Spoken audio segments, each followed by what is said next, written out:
It is about Ora. That's her name. Ora in Hebrew means light, luce. She's 50 years old, more or less. She has 2 children.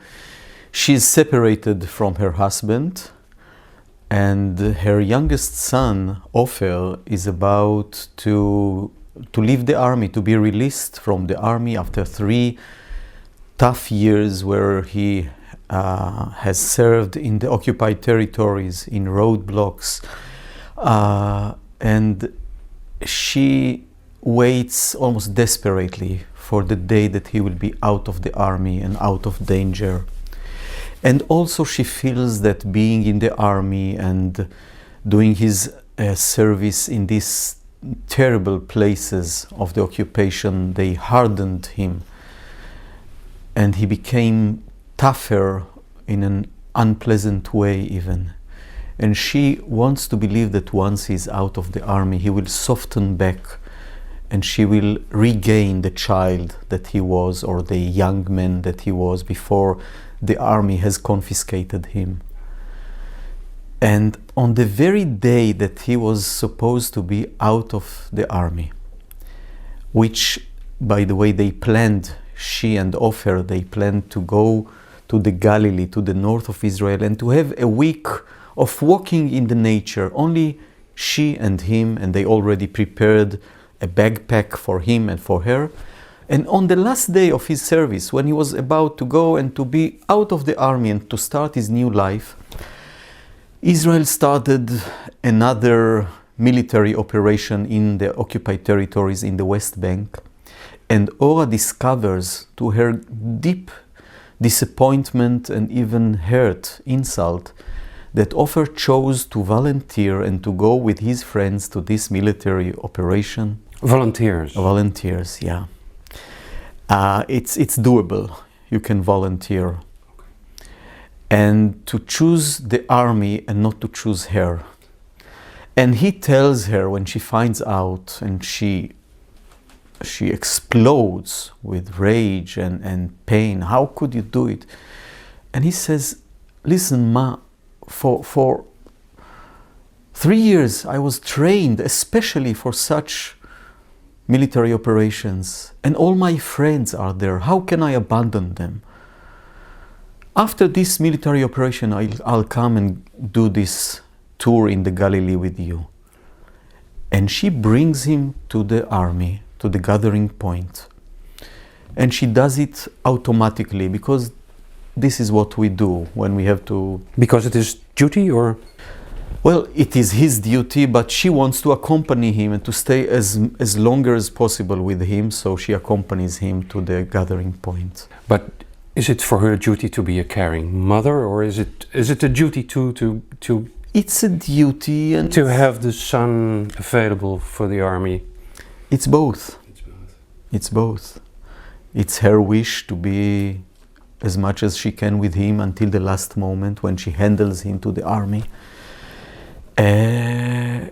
It's also because this is the tradition in Israel. To bring the kid. To bring the kid, yeah. And it's also an instinct of a mother, you know. She wants to see what happens to him until the moment where she will not be able to see him, because he will belong to the army and to the war. And she brings him there, and she comes back home, and she starts to freak out. 2 things are on her mind. One is the question, how can it be that I'm more loyal to them, to the army and to the state and to the war, rather than to my child and to my motherhood to this child? How did I collaborate with it? And the second thought on her mind is this thought that something terrible will happen to him. She has very strong intuition. And in Israel, you don't know it, but I can tell you, there is this machinery of the army that if something happened to a soldier, they will, when they have the confirmation the authorities of the army, they will knock on your door. The confirmation of death. Yeah, they will knock on your door at any moment, in the middle of the night, at 3 o'clock in the morning, and they will come and they will throw the news at your face. They just have almost a little speech that they do, and they just throw it at your face, as if at that moment they delivered the death to you. And she suddenly understands that it takes two for bad news, one to deliver and one to receive. And she says, what if I'm not there to receive the bad news? What if I do not collaborate with them so that they will not be able to deliver the bad news, and maybe something will be changed until they get me? Will be changed in fate, or in fate, in life, you know, in cosmos. In cosmos, it's a magical thought, maybe very childish thought, but in such moment, of despair, you do everything. You know, she said, if the news will not be delivered, maybe this wheel of destiny will be taken aback for a second, for a day, and a miracle will happen. And she takes her backpack and the other backpack of Ofer, and she takes a taxi and she drives to the north of Israel, to the Galilee, not to be reached by anyone, but on her way she almost kidnaps Avram. Avram was the love of her youth, and probably he is the love of her life. At the age of 21, like Ofer is now, he was like a sparkle of life, of inventiveness, of imagination, of joy. He was an artist. And in 1973, he was stationed on the edge of the Suez Canal when the Egyptians, they conquered half of Sinai, and they took him in captivity, and he came back destroyed in mind and in body and in soul. He's a human being. Yeah, and he very slowly started to recover, but he says he doesn't want anything to do with life, no contact with life, because life means pain for him, and he has no place for pain. He was tortured, he was humiliated. He just wants to be left alone. And she takes him with her, well, should I say it? Because even though he doesn't want to know anything about Ofer, he has a very strong, tight connection with this young man. And they stroll there in the Galilee for 2 or 3 weeks. I don't know how many days exactly. And in these days, she tells him everything about the life of her son, of Ofer. In the beginning, he doesn't want to know and to hear it. He doesn't want to be more connected to him. But gradually he is tempted by the way of her telling, by the story that she tells him. And step by step, he opens up to Ofer. He opens up to the small reality of the family that Ora describes, because you cannot tell a story about Ofer alone. He's part of a family. And she tells him about Ofer as a young child, all the smallest moments when he started to stand up on his feet and saw the world anew from a different height. And how she solved problems in mathematics with him, helping him with his homework. And how he started up with a girl, and all these little things that create a human being, all these thousands of details and efforts and goodwill and mistakes that we do in order to accumulate one human being in the world. Because you ask what the story is about, it's a story about the wholeness of life. I mean, death is hovering above all the time. But the main movement and the main energy of this book for me is the creating of life, and the way Ora manages both to make the life of Ofer very vivid and concrete, and to bring Avram, who is half dead, to bring him back to life. In my feeling, the book breathes a very strong longing. Is that correct? Yeah, longing is a very strong motivation in my writing, always. And what do these characters exactly long for?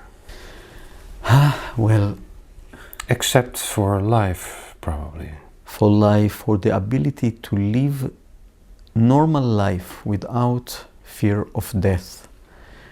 I think we Israelis, we are not even aware of how much our life is burdened and immersed in fear of death and in death per se. We don't realize, you say? We don't realize it. You know, only... How come you don't realize?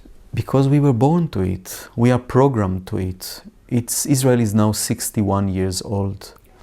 But the Jewish existence in modern time in Israel is more than 100 years. And in all these 100 years, all this century, there was no one day without someone who died or was heavily injured because of the conflict between us and the Arabs. This is what we know. This is what we are trained to live in.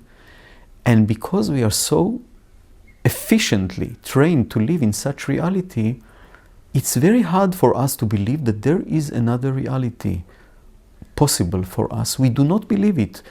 When people like me come and tell about the prospects of life in peace, what does peace mean? And I'm not talking about, the mechanism of we shall give up this square kilometer, the Palestinians will give up this thing or the other thing. No, I'm talking about the idea of living life without fear of death. The concept of safety. Yeah, this is not easy to perceive even for most of us.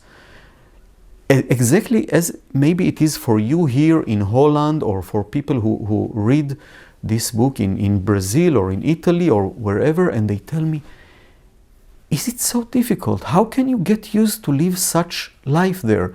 This question has never been raised in Israel when the book was published. People never thought it's a book that describes such a tough reality. They said, well, it's our reality. The fish does not really understand that he breathes water, so to say, yes, that he's in the water, because this is his environment. And does this mean that it explains also political reality?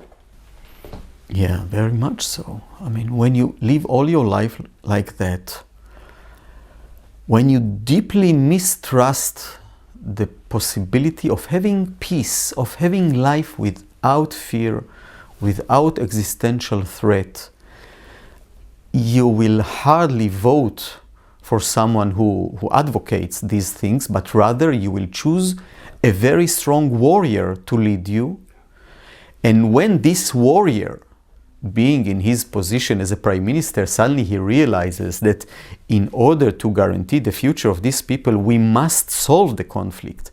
And when this warrior starts to change his attitudes, like Rabin did, like Ehud Olmert did, like maybe Benjamin Netanyahu will start to do in the coming months, then the people are not supporting him. They regard him as a traitor.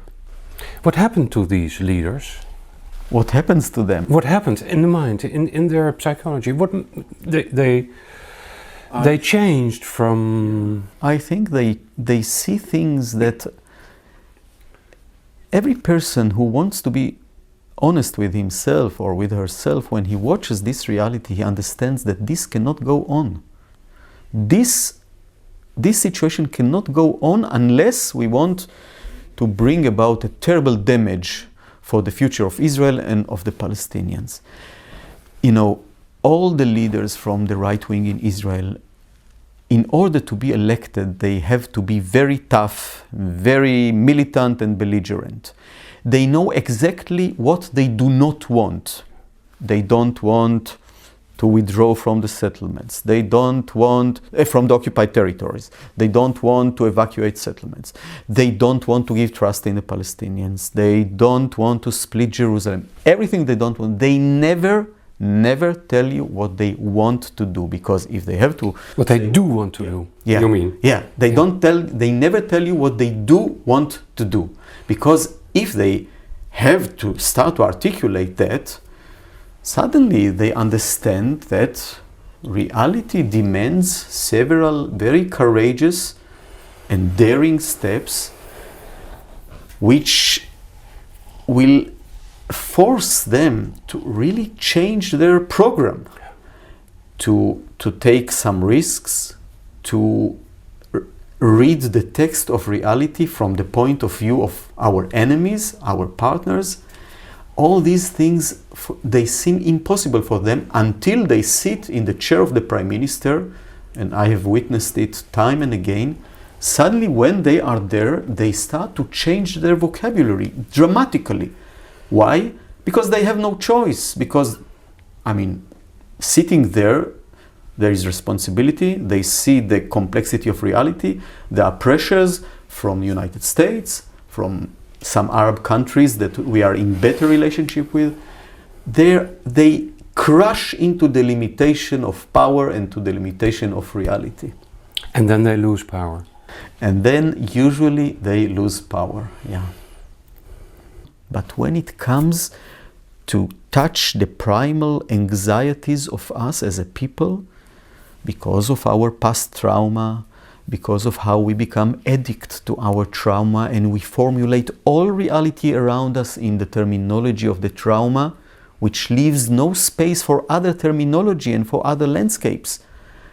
You see how we are paralyzed and how we become victims of ourselves. And this is, for me, the basic tragedy of Israel, because I think that Israel was created so that we shall never again be victims of others.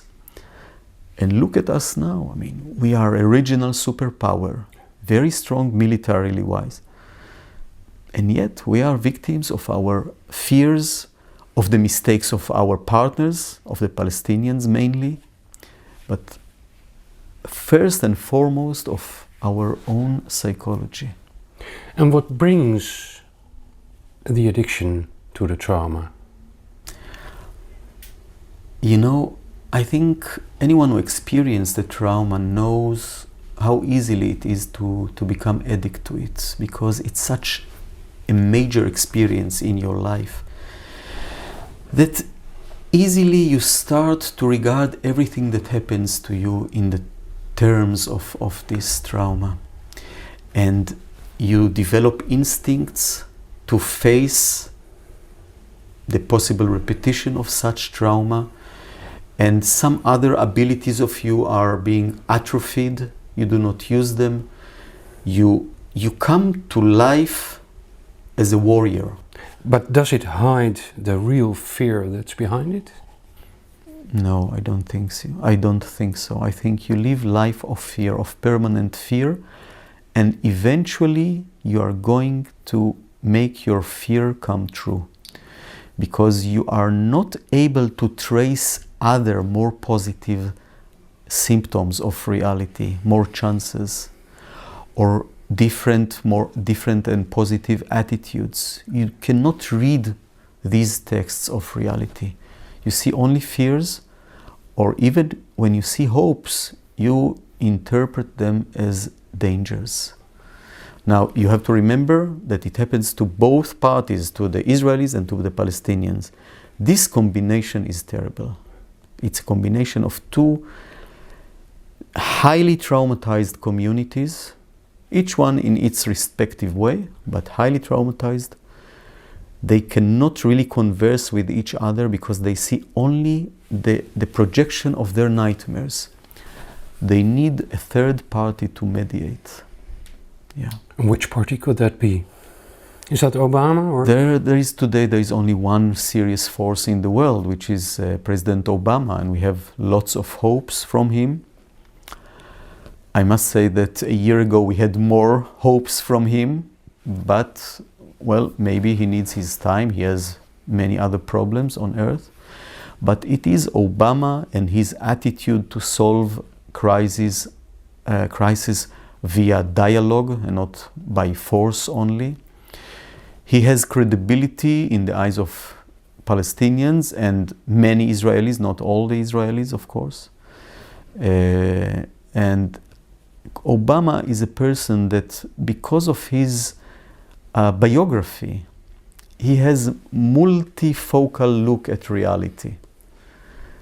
Unlike Mr. Bush, for example, who had a very narrow look at reality, black or white look. You cannot solve our problem by looking at it in black or white spectacles, glasses.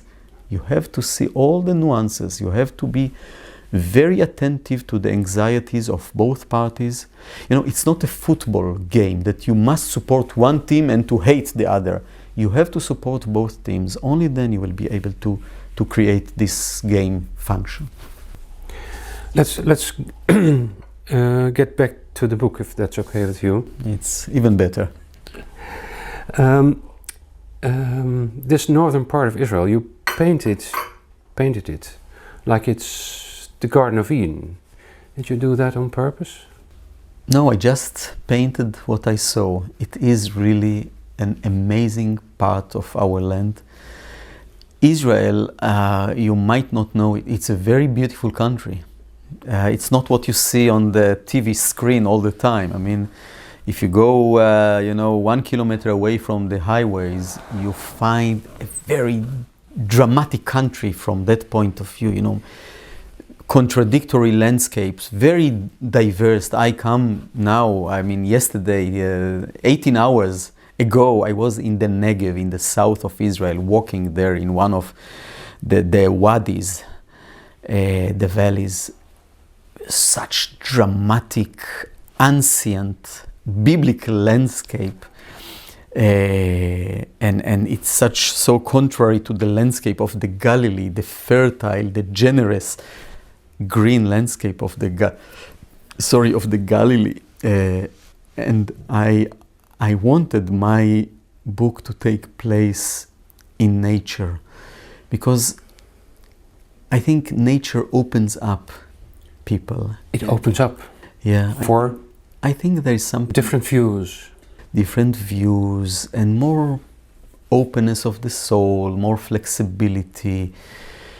I think it even gives you some feeling of modesty in front of this nature. You feel modest. Suddenly you understand that all our clashes, all this tribal war between us and the Arabs that goes on for a century, is only a temporary phase of this land.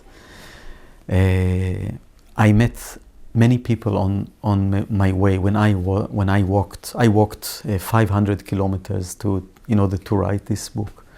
You walked this path. Yes. Sarah and Abraham. Yes. It's the Israel Trail, it's called. It's a very beautiful trail. And one of the things that really fills me with happiness and pride is that following this book, many people are doing this work. And sometimes people will call me and they say, "Hey, David, we are on page 438. They don't tell me where they are in the land, but where they are in the book. And they suddenly it is not only because of my book, of course, it becomes a trend in Israel. And when I walked, it was 6 years ago. Yeah. How many years ago? 6 years ago. 6 years ago, okay. Yeah.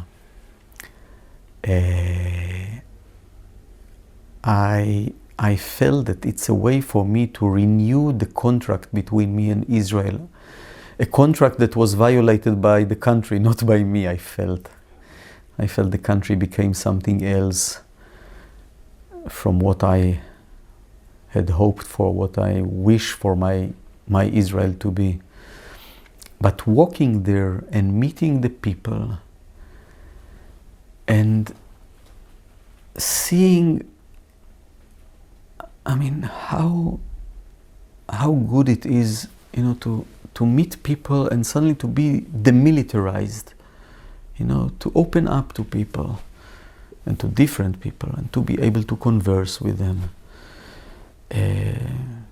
That was for me the sweetest part of writing this book.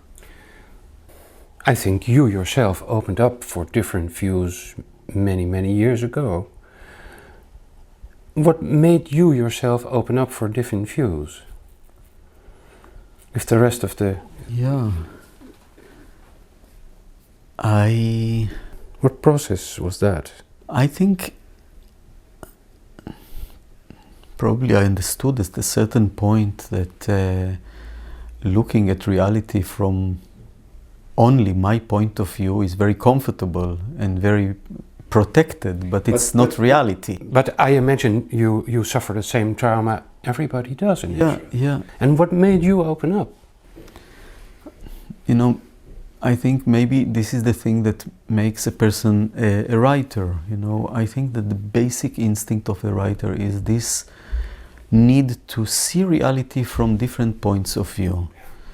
And I mean, it can be someone who is very close to me, but yet he or she is another human being, and it's such an abyss between human beings. It's so difficult really to know how another human being is experiencing life. You know, we sometimes think that we know the people with whom we live, you know, our spouses, our children, our parents, our best friends.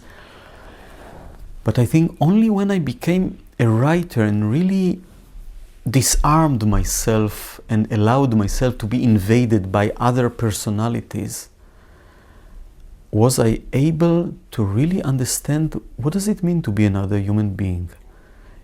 What does it mean to feel this filament of another human being? And when you write a novel, it happens sometimes. I mean, not with every character, unfortunately, I admit it. It doesn't always happen, but if I'm lucky, there will be 1, 2, 3 characters in a book that I will really know them, you know them even in the biblical sense of knowing another person. I will know how they sleep and what they think and how they make love and how they are despairing of something. I will really feel them in a way that I cannot have it in my everyday life. Only through writing I can get to this point.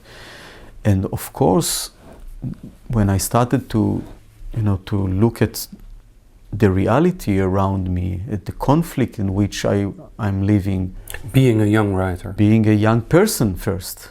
Young Israeli, high school boy, and then a soldier, and then a father, and then whatever. I understood that I must understand it or even experience it to the extent that I am able to, through the eyes of my enemy. I want to see how my enemy see this conflict. Because if I want to solve the conflict, and if I want my enemy to stop being my enemy, which I deeply want, I must also look at it through his eyes.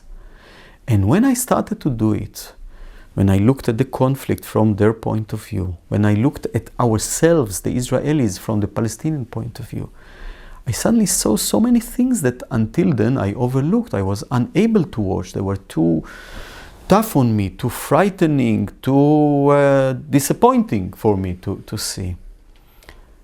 And when I say it, I do not mean that I started to idealize the Palestinians. I don't think there is much to idealize about them or about us. But rather it gives you a much more concrete and realistic way of being in contact with this reality, because the first instinct is to buffer between you and reality. It's unbearable, this reality. It's painful, it's destructive, it narrows your heart and your mind. Everything is narrowed down, reduced, if you live so many years in this catastrophe zone.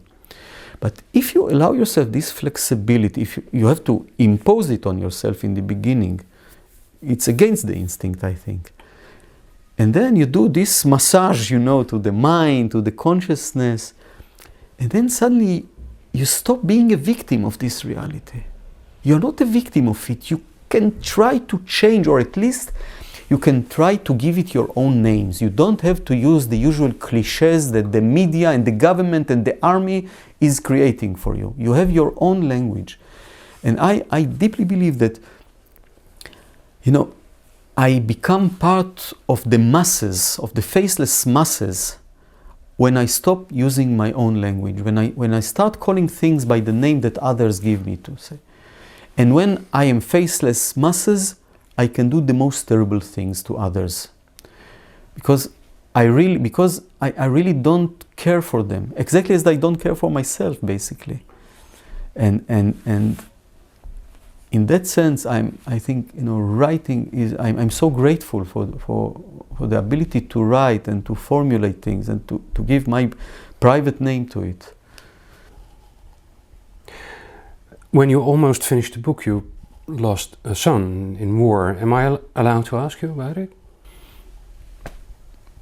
The fact is known. I mean, after I was writing it for 3 years and 3 months, my son Uri fell in the Second Lebanon War.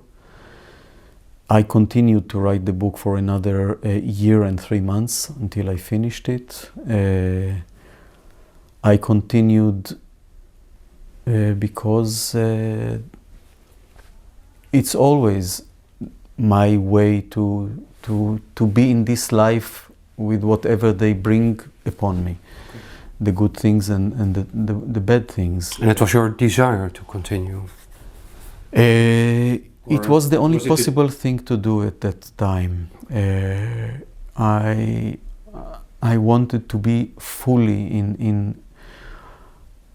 in what I've felt at this time, and I wanted to be fully in the option to choose life again. And writing, infusing life into my characters, into the story, imagining, just being able to fantasize, was for me a way to choose life and to create again a place to myself in this world, because the basic feeling when something like that happens is of terrible exile. You are exiled from everything you know and from everything you are. And writing, which I re-chose instinctively almost, was a way to have a home in this feeling of exile. And to feel safe, perhaps? I'm not writing in order to feel safe at all. No, I think on the contrary, I gave up on safety.